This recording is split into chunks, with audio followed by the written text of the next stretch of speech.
Appeal करना चाहते हैं? सर सबसे आ पहले रहा है, अस्सलाम वालेकुम, थोड़ा सा नमस्कार। पीछे है बस।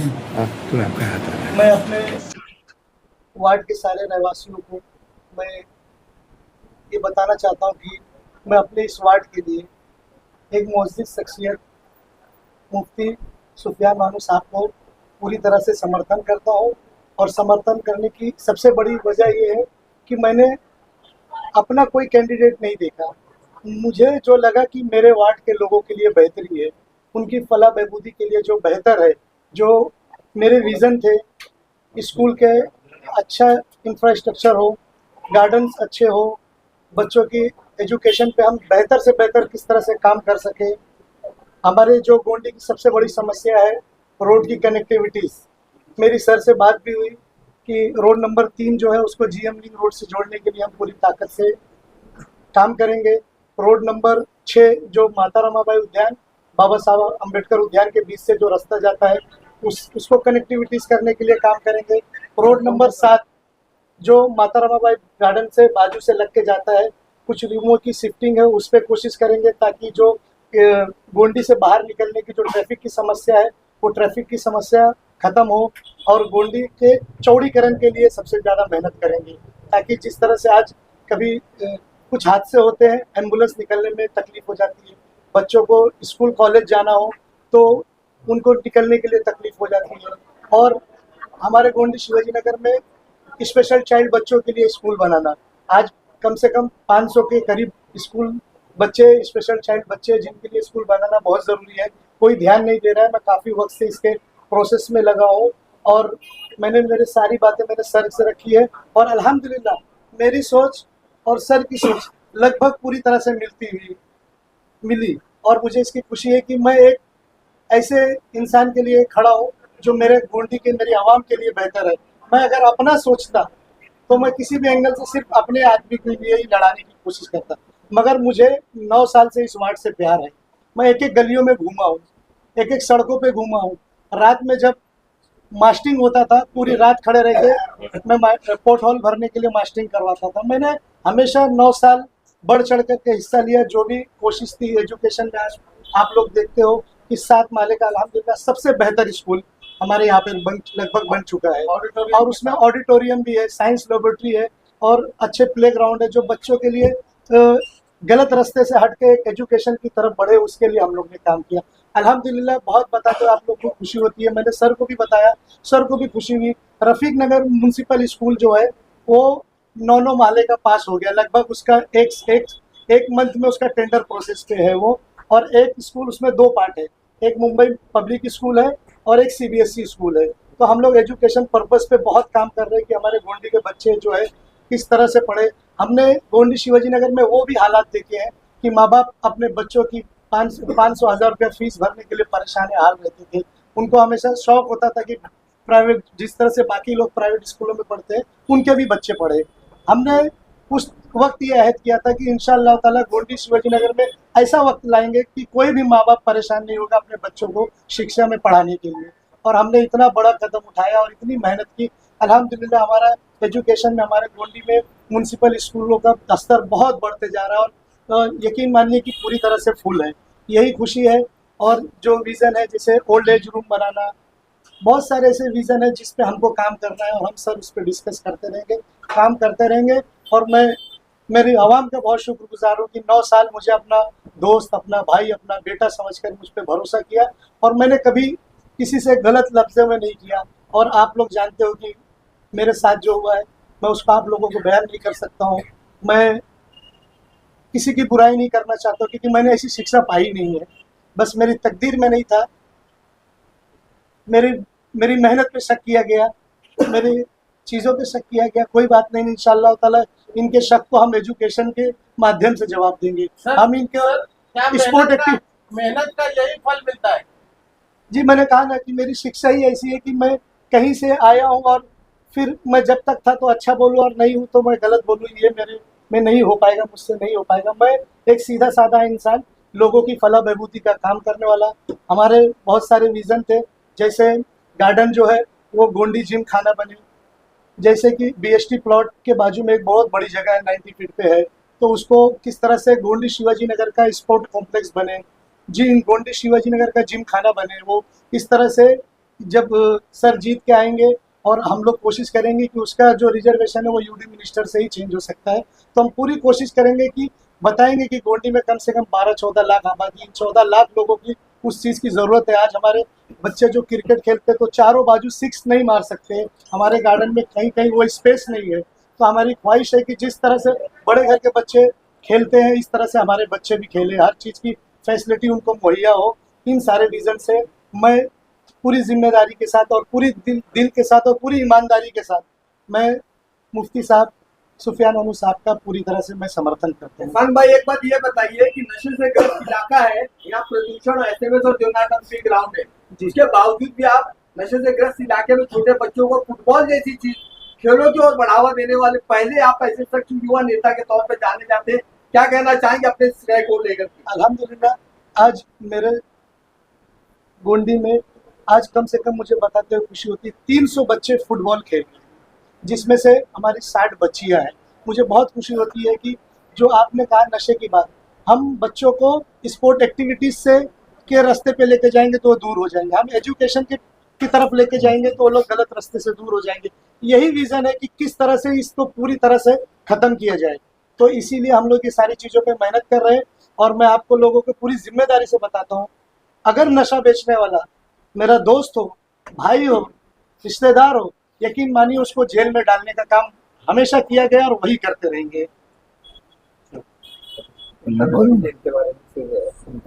ठीक है, बोलो। सर क्या कहना चाहेंगे आप? सबसे पहले तो मैं अपना थोड़ा सा परिचय करा दूं। मेरा तारुफ ये है कि मेरा नाम सुफियान वनू है। मैं वडाला एंटोपिल 179 से कॉरपोरेटर हूं और मेरे पिताजी भी जो है वो 5 बार कॉरपोरेटर रहे हैं।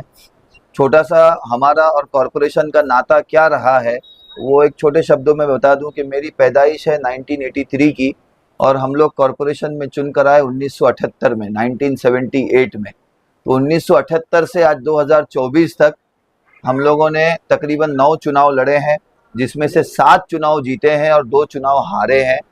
तो जीतने का रेशो बहुत अच्छा रहा है।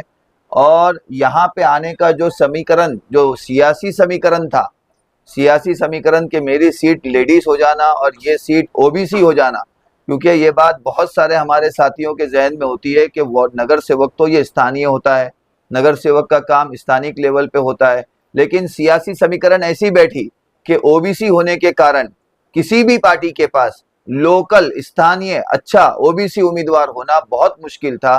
पार्टी ने मुझसे कहा कि एक जमीन, अच्छी जमीन है जो थोड़ी सी कम मेहनत की वजह से कहीं ना कहीं बंजर होने जा रही है, लेकिन उस जमीन के अंदर पोटेंशियल बहुत है, आप वहां जाओ, मेहनत करो, संगठन को खड़ा करने की कोशिश करो, लोगों से मिलो, क्योंकि कांग्रेस ऐसी चीज है जो गली से लेकर दिल्ली तक लोगों के मसाइल पर लड़ रही है।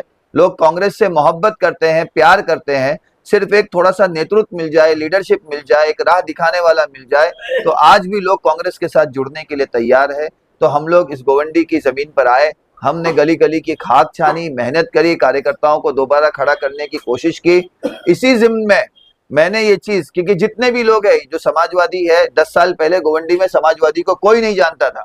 ये 10 साल और 15 साल की पैदावार है। इससे पहले 50 साल गोवंडी हमेशा से कांग्रेस का गढ़ था और मैं यकीन दिलाता हूं आने वाले 5 सालों के बाद दोबारा इसको कांग्रेस का गढ़ बनाकर रहेंगे, इसका इंशाल्लाह आपको यहाँ पर यकीन दिलाता हूं।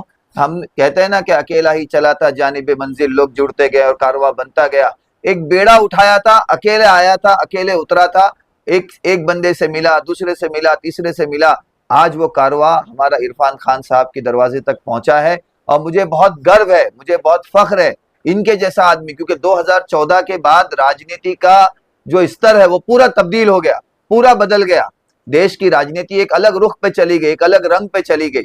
2017 के बाद, 2014 के बाद जो लोग चुनाव जीतकर आ रहे हैं उनका अपना व्यक्तिगत कहीं ना कहीं कुछ महत्व है, कुछ ना कुछ इम्पैक्ट है, कुछ ना कुछ वजन है, इस वजह से वो चुनकर आ रहे हैं। मैं खुशनसीब हूं कि मुझे इरफान खान जैसा जो है हमारा साथी मिला, जो नौजवान है और जिन्होंने कुर्बानी दी और जिन्होंने साफ कहा कि मैं बहुत दिनों से कोशिश कर रहा था कि एक बार उनसे मुलाकात हो जाए, एक बार हम उनके साथ बैठ जाए। मैंने मैसेज भिजवाया कि फैसला आपको लेना है, लेकिन एक बार मेरी बात तो सुन लो।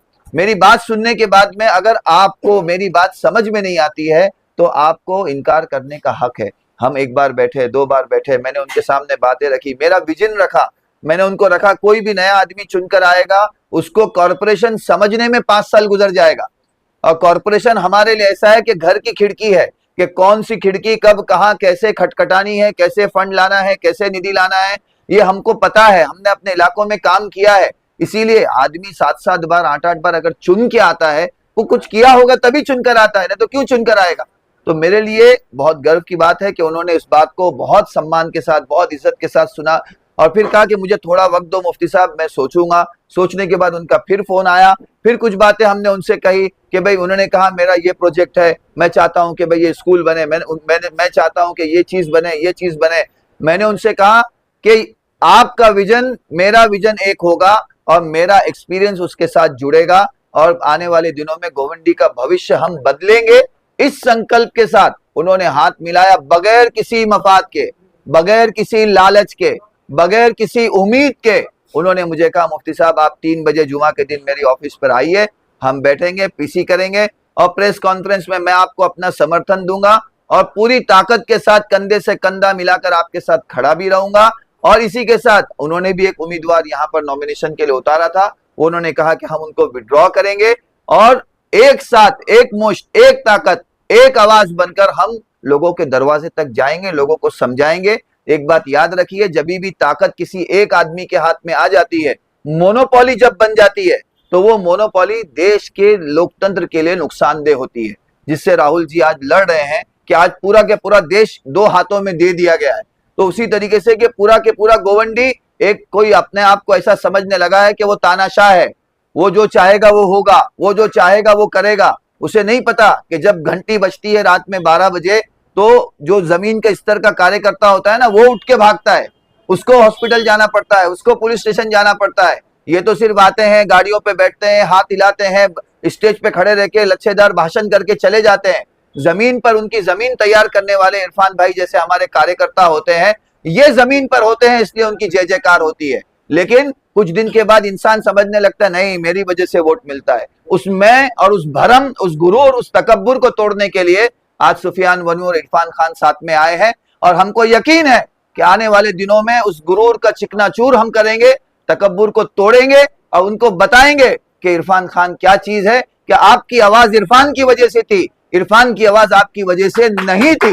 ये बात हम उनको बताएंगे और ये बात उनको साबित करके 16 तारीख को इंशाल्लाह हम साथ में जश्न मनाएंगे। मैं बहुत बहुत बहुत दिल से शुक्रगुजार हूं कि इरफान भाई ने मेरी बातों पर यकीन किया, बगैर लालच, बगैर मफाद के मेरा साथ दिया। हम तीनों सीनियर यहाँ पर मेरे साथ, हमारे जिला के अध्यक्ष केतन मेहता जी आए हैं, निजामुद्दीन राइन तो मुंबई का चेहरा है, बड़ा चेहरा है, बड़ा वक्ता है, लोग उनको सुनने के लिए दूर दूर से आते हैं। मैंने तीनों सीनियर, हमारे यहाँ पर ब्लॉक प्रेसिडेंट गुलजार साहब भी आए हैं, तमाम साथियों को हम लेकर आए। मैंने एक साथी हमारे लिए 1 कदम बढ़ा रहा है, तो हमारा फर्ज है कि हम उसके लिए 2 कदम बढ़ाएं। मैं यकीन दिलाता हूं, आपका, आपकी उम्मीद, आपकी तमन्ना, आपकी सोच, उस पर एक भी हर्फ नहीं आएगा। इरफान खान इस वार्ड का नगर सेवक था, अगले 5 साल भी नगर सेवक वो ही रहेगा। जो हम कर सकते हैं वो करेंगे। सुफियान वनू उसके साथ में कंधे से कंधा मिलाकर काम करेगा। जो काम, जैसा कहेंगे हम मिलकर साथ में करेंगे और एक नया गोवंडी खड़ा करने की इंशाल्लाह कोशिश करेंगे। आप लोग आए उसके लिए बहुत बहुत शुक्रिया, धन्यवाद। मैं हमेशा चैलेंज को पसंद करता हूं। 2017 में भी आपको लगता होगा कि मैं उस सीट से चुनाव लड़ा जहां पे मेरे पिताजी हो, ऐसा नहीं है। मेरे पिताजी की जो सीट थी वो आपको पता है, कॉर्पोरेशन में हर मर्तबा डिलिमिटेशन होता है, कभी कुछ सीट जुड़ती है, कुछ हिस्सा होता है, कुछ हिस्सा खत्म होता है। मुझे 2017 में वो चैलेंज दिया गया था जहां पर उस वक्त की तत्कालीन सभागृह नेता, लीडर ऑफ द हाउस लड़ती थी। वो 20 साल से उस सीट के ऊपर जो है वो तत्कालीन वहां पे नगर सेविका थी और वो लीडर ऑफ द हाउस थी। और मेरे सामने 2017 में लीडर ऑफ द हाउस भी लड़ा और मुंबई का उप महापौर, डिप्टी मेयर भी लड़ा। कोई उस सीट पे जाके लड़ने को तैयार नहीं था। हमने उस संकल्प को लिया। मुझे चैलेंजेस पसंद है, मेहनत करना पसंद है। मेरा काम मेहनत करना है, रिजल्ट देना, परिणाम देना ये ऊपर वाले के हाथ में है, हम उस पर छोड़ देते हैं। तो मुझे यकीन है, अपने खुदा की जात पर यकीन है, अपने माँ बाप की दुआओं पर भरोसा है, और इरफान जैसी साथी जो हमें मिले हैं उन पर भरोसा है कि हम सब मिलकर चैलेंज कितना ही मुश्किल क्यों ना हो, एक दिन तकब्बुर तोड़ कर रहेंगे, ये मुझे आपको वादा है। जनता से सिर्फ और सिर्फ एक अपील है, मैं उनसे कहता हूं, आपके पास जितने भी उम्मीदवार आए हैं, एक बार उनका एजुकेशन देखें, उनका क्वालिफिकेशन देखें, उनका एक्सपीरियंस देखें, एक बार मेरी प्रोफाइल देखें, मेरी शिक्षा देखें, मेरी तालीम देखें, मेरी काबिलियत देखें, मेरा तजुर्बा देखें, फिर आंख बंद करके अपने दिल पर हाथ रखें। अगर आपका दिल ये गवाही दे कि आपके कैंडिडेट में दम है तो फिर मेरा साथ दीजिए। सुफियान वानू साहब, आप ये बताइए, सभा करें कि आप जुझारू नेताओं में गिने जाते हैं, बड़े बेबाकी से अपनी बात को रखते हैं, तो आपके सामने अगर बाहरी और स्थानीय का मुद्दा गिरेगा तो किस तरह से उसका सामना करेंगे? देखिए, एक बात मैं इसको टेक्निकल तौर पे दो तरीके से जवाब देता हूं। सबसे पहले, बाहरी कौन? जो 138 की बाउंड्री से बाहर है वो बाहरी है, उसको चुनाव लड़ने के लिए बाहर का उतारा देना है। जितने भी उम्मीदवार खड़े हैं उन्होंने बाहर का ही उतारा इलेक्शन कमीशन में दिया है। ये पहला जवाब। दूसरा जवाब, गोवंडी वालों का दिल बहुत बड़ा है, इन्होंने बाहर वालों को हमेशा समेटा है और हमेशा लेकर चले हैं, हमेशा निभाया है। बहुत सारे बाहर से लोग आए हैं। आमदार साहब कहां से आए? इससे पहले और भी दूसरे नगर सेवक है जो बाहर से आए। मैं किसी व्यक्ति का व्यक्तिगत नाम नहीं लेना चाहता, जो सीनियर नगर सेवक बने वो भी है। तो गोवंडी वालों का खुदा ने बहुत बड़ा दिल दिया है, दुनिया को समेटने का, लेकर चलने का जज्बा गोवंडी वालों के दिल में है। मैं समझता हूं, मेरा विजन है, मैंने काम किया है, पढ़ा लिखा हूं, गोवंडी वाले मुझे भी निभाकर चलेंगे, मुझे और इरफान साथ में दोनों को निभाकर चलेंगे इंशाल्लाह, इसकी मैं उम्मीद रखता हूं। और मेरे सर, सबसे बड़ा एक मुद्दा यहाँ पर आता है विधानसभा क्षेत्र में कि नशा और हत्याएं, उसके बारे में क्या करेंगे? देखिए, मैं आपको ऐसा कोई भी वादा नहीं करूंगा कि जो मैं नहीं कर सकूं, जो मेरे ज्यूरिडिक्शन में नहीं आता हो। सीधी सी बात है, जिसकी जो जिम्मेदारी है उसकी उस चीज में अकाउंटेबिलिटी होनी चाहिए। नशा अगर हमारे आमदार साहब चाहे 24 घंटे में खत्म हो सकता है। बीएमसी के अधिकारी को मैं सस्पेंड कर सकता हूं, डांट सकता हूं, चिल्ला सकता हूं, नो कॉन्फिडेंस मोशन ला सकता हूं, अविश्वास प्रस्ताव ला सकता हूं, लेकिन नशा के ताल्लुक पुलिस से है और पुलिस स्टेट गवर्नमेंट के अंडर में आती है। स्टेट गवर्नमेंट के अंडर में आने की वजह से आमदार की जिम्मेदारी में आती है। हमारी डायरेक्टली जिम्मेदारी नहीं है, लेकिन हम अपनी जिम्मेदारी से भागेंगे नहीं। हम नशे को खत्म करने के लिए जो चीजें कर सकते हैं कि गलत जगह पर हमारा टैलेंट लगे, उसको सही जगह पे मोड़ना, ये नेतृत्व की जिम्मेदारी। इस कमरे में अगर अंधेरा है, मैं जोर से चिल्लाऊं अंधेरा भाग जा, अंधेरा भाग जा, नहीं भागेगा। डंडा लेके अंधेरे को नहीं भगाया जा सकता। आप रोशनी का एक बटन दबाओगे, रोशनी आएगी, अंधेरा भाग जाएगा। तो तालीम आएगी, एजुकेशन आएगा, स्पोर्ट्स आएगा, उम्मीद, नौजवानों को उम्मीद मिलेगी, नौजवानों को करियर मिलेगा, सही चीजें मिलेगी, तो वो गलत जगहों से बचेंगे। यही मेरा विजन है और यही इरफान का विजन है जो इरफान ने आपके सामने रखा है, और हम लोग उसको आगे जारी रखेंगे।